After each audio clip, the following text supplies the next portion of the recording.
Vamos pra carta 14 e eu quero ler um trechinho aqui pra vocês. O inimigo quer levar o homem a um estado de espírito em que ele poderia projetar a melhor catedral do mundo e se alegrar com esse fato, sem estar mais ou menos feliz de tê-la construído do que ficaria se a catedral tivesse sido criada por outra pessoa. Essa carta aqui é intrigante. Isso que você está assistindo agora é um corte de uma das minhas aulas dentro do meu diário de leitura. Mais informações você encontra aqui no link abaixo, nos comentários, ou você pode me chamar que eu passo todas as informações pra você. Quando a gente fala inimigo, vamos sempre lembrar que aqui ele está falando do inimigo aqui. O inimigo aqui é Jesus, é Deus, o Espírito Santo. No livro, inimigo, eles estão considerando que inimigo aqui é Deus, como ele está falando que o diabo está mandando uma cartinha pro chegado dele. Então, por isso eles tratam o inimigo como Deus. Lembrem desta ironia de C.S. Lewis. Essa carta aqui, pra mim, vai falar dessa armadilha, dessa falsa humildade. E é assim que a gente vai entender como o diabo pode nos levar pro inferno usando a nossa própria santidade pra isso. E é porque daí assim, ó, o Maldonado vai falar ali que depois dessa segunda conversão que ele teve por causa do arrependimento, ele se tornou uma pessoa verdadeiramente humilde. E isso é um retrocesso pro diabo, né? Ele não fica mais divagando sobre coisas extraordinárias pra serem feitas pra viver o agora. Bem pelo contrário, ele começa a ser mais realista e esperançoso quando ele vai enfrentar uma batalha, mas ele age no agora, né? Ele não fica devagando, uma super espiritualidade, não. As tentações estão vindo e ele está enfrentando elas naquele momento de forma esperançosa, confiando em Deus. E sendo realista com quem ele é, de fato, né? E aí a estratégia aqui do diabo é simples. Ele vai fazer com que o homem tenha orgulho das virtudes que ele de fato tem. Então ele vai dizer assim, olha, Senhor, como eu sou humilde. Olha que pessoa especial que eu estou me tornando. Sabe, ele vai começar a usar a humildade como um foco de orgulho. Qualquer outra virtude que ele possa parecer, algo que lhe dê orgulho de ser aquilo. Porque quando a gente tem orgulho dessas coisas, é como se a gente estivesse realmente reconhecendo, não é como, mas a gente está reconhecendo algo que não vem de nós, como nosso. Né? Porque as virtudes, a bondade, ela não é nossa, não vem de nós, ela vem de Deus. E quando a gente tem orgulhos delas, a gente está se orgulhando de uma coisa que não foi a gente que fez, né? Que foi Deus que fez. Ou seja, a gente não reconhece mais a nossa dependência de Deus para essas questões. A gente fica achando que a gente é bom por conta própria. Né? A gente tá se auto-redimindo das coisas. Como é que ele vai fazer para que essa pessoa pense assim, né? Ele vai se menosprezar muitas vezes como alguma coisa humilde. E gente que é humilde, a gente sempre pensa assim, a pessoa não tem posses. Na verdade, não. Muitas pessoas que não têm posses não são humildes. Não têm uma humildade. Elas são humildes na questão financeira. Elas são pessoas que não têm recursos. Mas elas podem ser orgulhosas. Elas incidir em outras coisas. Como, por exemplo, uma pessoa que tem muitos talentos, ela se considera humilde quando ela não se autodeclara. E ela fica, em vez disso, se depreciando. Então, viu que ela vai pros opostos? Tu pode ser arrogante quando tu se autodeclara alguma coisa. Claro, tu não deve fazer isso, mas também tu não pode negar aquelas coisas que tu faz bem e faz bem feita. Né? Não pode dizer assim, não, capaz, imagina. E isso a gente cai muito nisso sem querer. Muitas vezes, né? A gente não consegue reconhecer que a gente tá sendo bom naquilo porque a gente tem medo de parecer arrogante e prepotente. A gente não sabe receber elogio. Nossa, a gente faz muito isso, eu faço muito isso. Muito, muito mesmo. Principalmente quando a gente se sente um impostor nessas coisas. Muitas vezes a gente vai descambando para esse lado dessa falsa humildade. E tem gente que já chega em ti e já diz, né? Ai, como tu é bom nisso? E tu diz, será? Mas eu sou tão isso, tão aquilo. Aí a pessoa já olha pra ti e aí peca também, né? Dizendo o quê?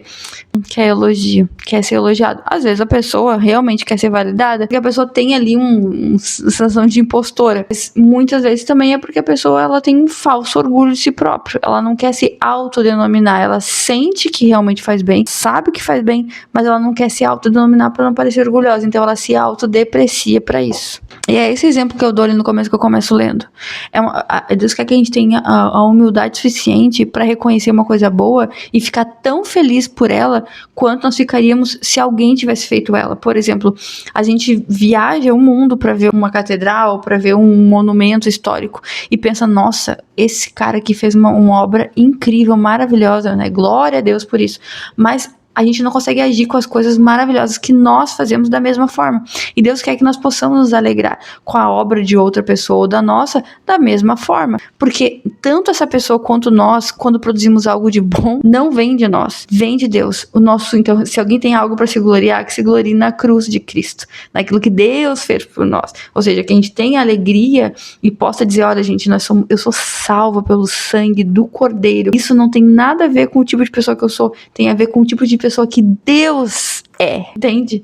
Porque a humildade, ela não é o ato assim de ter uma repulsa de si próprio, né? Não, gente, eu não sou nada disso. Mas sim se esquecer de si mesmo. E é muito ruim porque a linha é muito fina, né? Da gente reconhecer que foi Deus, mas a gente também esteve disposto. Não, estamos aqui dispostos, mas glória a Deus por isso. Muito obrigado, realmente foi um ótimo trabalho. Deus me deu condições de fazer isso de forma primorosa, né? Tenho me esforçado muito pra isso, mas Deus me deu condições. É uma linha muito tênue, né? É difícil a gente muitas vezes perceber enquanto a gente tá se autodepreciando ou se vangloriando. E essa carta vai revelar muito dessa nossa cultura, como eu disse, parece que eu estou escrevendo essa carta hoje, né, onde a gente fica nesse exibicionismo e muitas vezes é muito difícil a gente perceber o nosso narcisismo crescente, porque a gente fica sempre nessa busca de uma virtude, a gente fica se observando.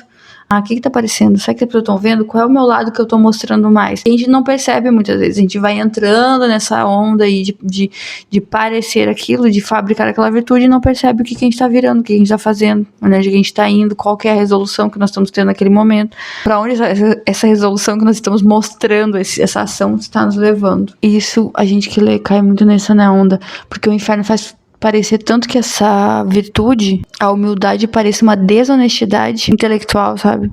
Que força as pessoas a tentarem acreditar que elas são tolas. A virtude, ela consiste, ela está na obra e na glória de Deus, não no autor daquela ação ali, daquele quadro, vamos dizer assim. A gente tem que celebrar o nosso sucesso como fato objetivo, sabe?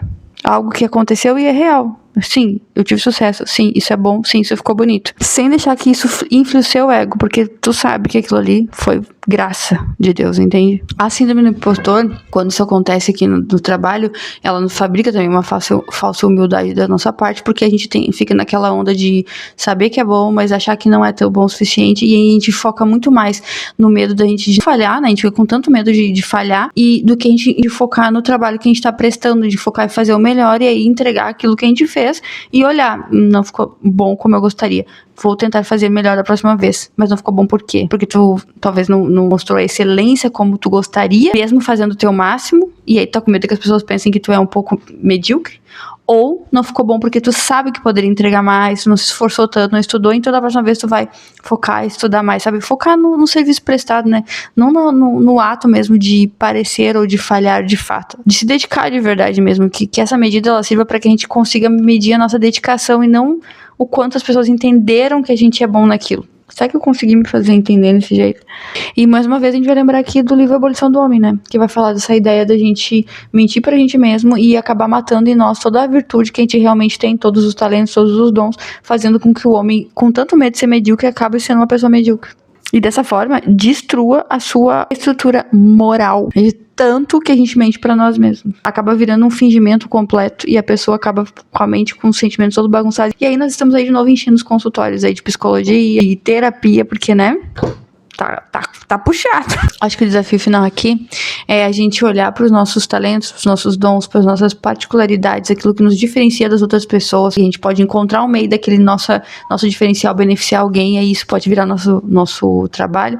Mas os nossos dons, os nossos talentos, da mesma forma como a gente olha para a cor dos nossos olhos no espelho. A gente sabe que não é mérito nosso. Não fomos nós que escolhemos, nem os nossos pais, e a gente não tem como mudar isso. É a cor dos nossos olhos. Não tem como mudar isso, é o que nós somos, não é mérito nosso, essa escolha, essa cor, o formato e como eles vieram. Viva mais no agora do seu serviço, né, daquilo que você tem a fazer neste mundo, que é glorificar a Deus, e não tanto no reflexo desse espelho do egoísmo. Aí eu acho que uma pergunta que faz a gente pensar na nossa humildade é assim, ó, o tipo de humildade que tu sente faz tu pensar menos em si mesmo e no impacto que tu tá criando nas outras pessoas, a imagem que as pessoas estão criando de ti, então tá fazendo tu pensar em ti, como tu é, como os outros te veem, ou é uma humildade que faz com que tu esqueça de si mesmo e comece a pensar muito mais nos outros, ou seja, não é no que os outros estão pensando sobre mim, mas no que eles estão conseguindo se beneficiar com aquele serviço prestado, com o meu jeito de ser, como eu falo, com o que eu penso, com o que eu trago para as pessoas. Esse é um dos pensamentos que pode te fazer entender melhor se a tua humildade é realmente uma verdadeira humildade ou uma falsa humildade. Quando alguém te elogia, tu reconhece que aquele ali é um dom vindo de Deus, ou tu fica sem graça, tenta desmerecer, tenta diminuir, tenta se esquivar daquela situação, porque daí a gente tá deixando de entregar a glória pra quem é, quando na verdade nós devemos reconhecer, sim, realmente, muito obrigada, eu realmente tenho esse dom, esse talento, e a graça de Deus. É difícil, gente, é difícil, mas eu convido vocês a fazer esse exercício, eu espero vocês na próxima carta.